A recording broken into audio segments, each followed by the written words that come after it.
inyong lingkod at alipin na si Magsaysay!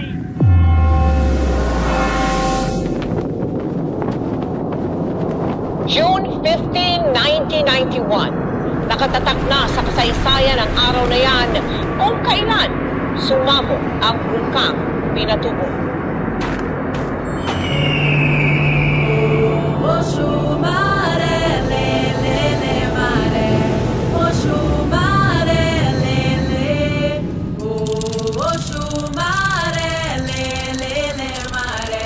Pilipinas, tara na sa Zambales!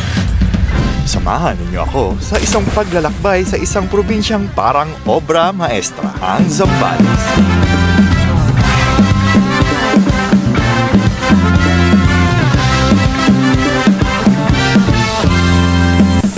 Dito sa Zambales, hindi lang tanawin ang kahanga-hanga, pati ang taong naninirahan dito.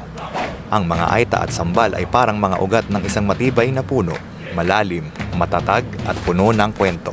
Kung ang Zambales ay isang hapag, ito ay hitik sa ani, prutas, gulay at root crops na parang mga hiyas na inaani mula sa lupa.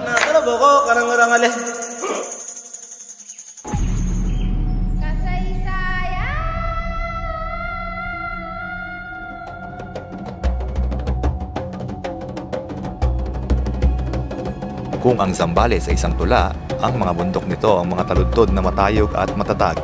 Narito ang Mount Pinatubo na isang pintor na minsang gumuhit ng bagong anyo sa ating lupa. Ito ay tila ugat ng isang buhay na puno, nagbibigay sigla, dumadaloy ang kwento ng mga aita at sambal mula henerasyon hanggang henerasyon. Sa bawat hakbang sa mga bato, kasabay ang mga kwento ng pag-asa at pagbangon. Pinatubo!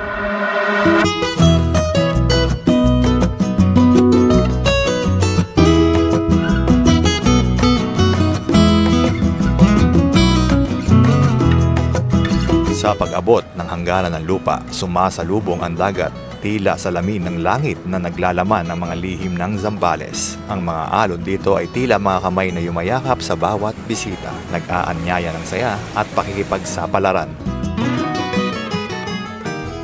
Siyempre, ang Zambales ay parang isang matamis na pangarap, lalo na kapag natikman mo ang aming mangga. Kaya tara na, tuklasin natin ang Zambales, ang probinsyang mula bundok hanggang dalampasigan. Ako si Kuya Win, at ito ang Zambales, ang probinsyang isinulat ng kalikasan at binigyang kulay ng bawat mamamayan. Pilipinas, tara na sa Zambales!